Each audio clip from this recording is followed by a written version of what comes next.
जय सिया राम। जय श्री सद्गुरु नारायण भगवान की। अपने अपने माता पिता की जय।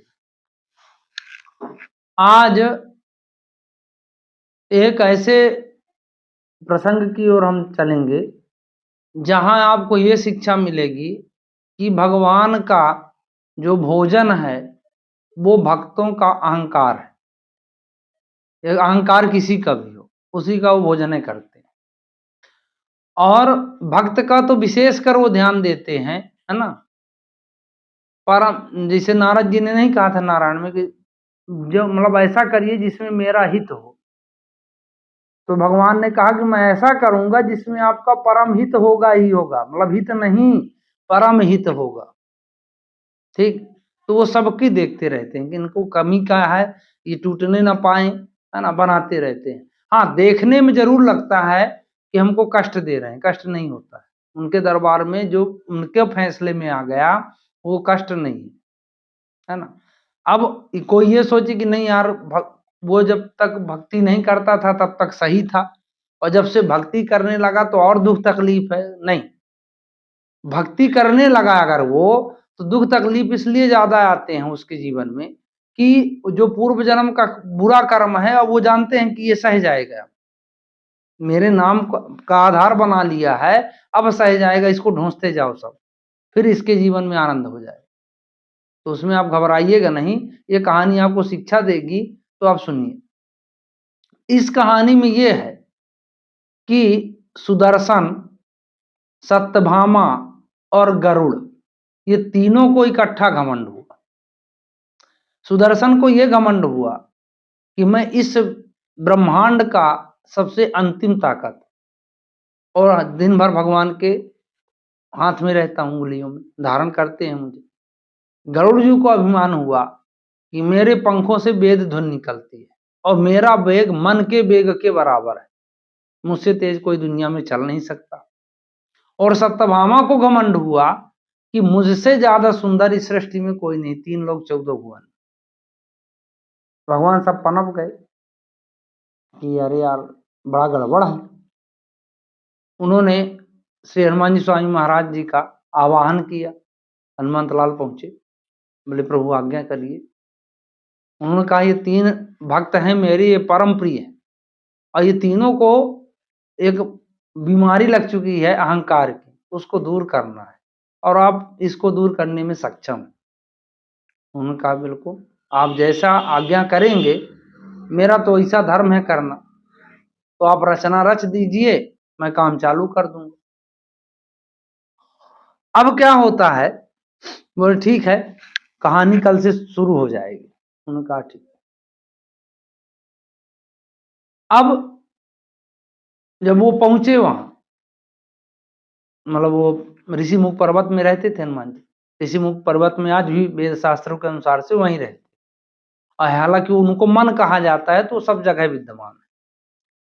तो उन्होंने गरुड़ को कहा कि आप चले जाओ ऋषिमुख पर्वत पे, श्री हनुमान जी स्वामी महाराज जी हैं, और उनको आप बुला लाना। उन्होंने कहा ठीक है, तो चले गए। सुदर्शन को उन्होंने कहा कि आज मेरी जरूरी मीटिंग है, बिल्कुल इंपॉर्टेंट, किसी को भी आप अंदर आने मत देना, किसी को भी, एनी पर्सन, कोई भी अंदर न आए। सुदर्शन पहले में लग गए गेट में। अब ये सब फील्डिंग जमा आ रहे हैं। अब सत्यभामा को बोले कि आज आप मेरे बगल में बैठिए। बैठती थी वाम बाग में सत्यभामा, है ना, उनको माता ही कहा जाए क्योंकि माता है, तो वो बैठी। अब गरुड़ महाराज पहुंचे, वो राम राम सीताराम सीताराम सीताराम धन में लगे हुए थे। उन्होंने प्रणाम किया, बोले हनुमान जी, बोले हाँ। बोले आपको चलना है, प्रभु ने याद किया। उन्होंने कहा चलिए। मैंने कहा प्रभु ने याद किया तो हम क्यों नहीं आएंगे। बोले नहीं चलिए, साथ है। बोले ठीक है हम चलते हैं ना, आप चलो। तो उन्होंने कहा कि नहीं नहीं मेरे साथ ही चलना। उनका कहने का भाव यह था कि मेरे साथ चलो आप, नहीं आप लेट हो जाओगे। उन्होंने कहा नहीं आप चलो, मैं पहुंच ही जाऊंगा। गरुड़ जब जोर दे के बोले, गरुड़ बोले ठीक।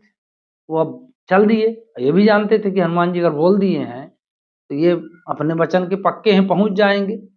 तो ये अच्छा तेज से जितनी इनकी गति थी सब उड़ने लगी, और ये पीछे मुड़ के देखते भी जाते तो ये तब तक ये ऋषि मुख पर्वत में ही भगवान दिखाई दिए हनुमान जी, जब तक वो देखे उनको, जब तक दिखाई दे रहे थे। वो तो और परम मन है, अगर ये मन है तो वो परम मन है, ऐसा मान लिया जाए।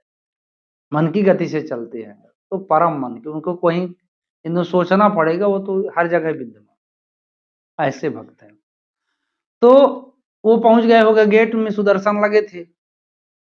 पहलगी प्रणाम हुआ, उन्होंने कहा आप अंदर नहीं जा सकते।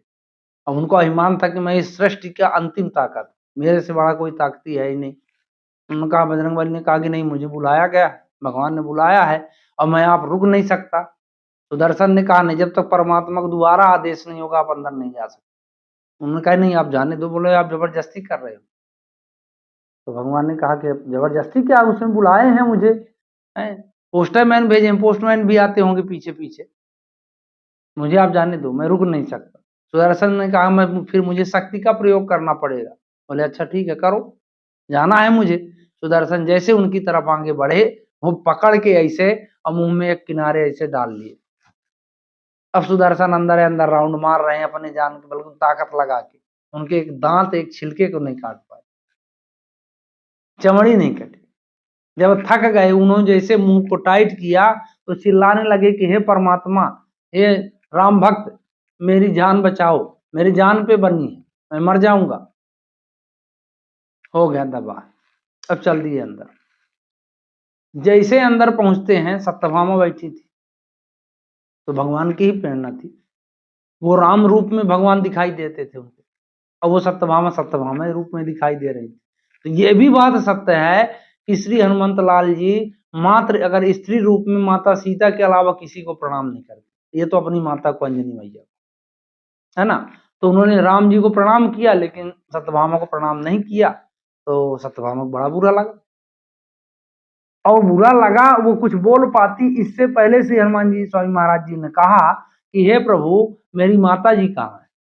तो राम जी ने वो कृष्ण रूप में थे, उन्होंने इशारा किया, बोले नहीं, इनकी सुंदरता हमारे माता के चरणों की लालिमा के बराबर भी नहीं है ना। मेरी माँ इतनी सुंदर है, माता सीता, कि उनके चरणों की लालिमा के बराबर इनकी सुंदरता नहीं। अब क्या हो गया, कुछ नहीं बोले।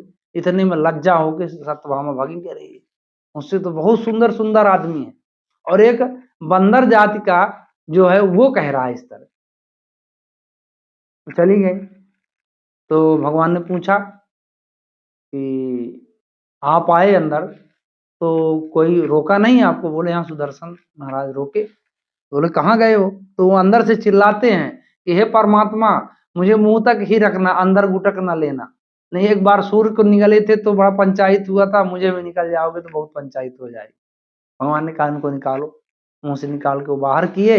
तब तक में गरुड़ महाराज हाँफते हुए आए, बताना चाहते थे कि हनुमान जी आ रहे हैं, तब तक देखो खड़े थे। अब तीनों नतमस्तक हो गए। तब वो गरुड़ समझ गए और सुदर्शन भी समझ गए। बोले समझ गए प्रभु, ये लीला किसकी है। उनका जिम बालक पाले माता, जिस प्रकार माता सर मतलब उस बेटे की, जब तक वो उसका पुत्र उसके अधीन होता है, वो सब जगह पहुंचने की कोशिश करती है, अला पहुंच ना पाए, लेकिन ईश्वर तो सर्वव्यापी है। लेकिन प्रेम वो तुलना माता मई ही किया, बाकी कोई तुलना लायक है ही नहीं संसार में प्रभु के प्रेम का। तो ये मान के चलो कि घमंड किसी बात का नहीं होना चाहिए, चाहे धन का घमंड हो, चाहे सुंदरता का घमंड हो, चाहे योग्यता का घमंड हो, चाहे किसी का घमंड हो, उसको चकनाचूर होना ही होना है। हाँ, अगर भगवान के अधीन रह के चकनाचूर हुआ तो आप संभले हो, और अगर संसार में रह के चकनाचूर हुआ, और होना ही होना है, तो आप संभल नहीं पाओगे। इसलिए गलती से भी कभी किसी बात का घमंड मत करना, अगर उन्नति चाहते हो।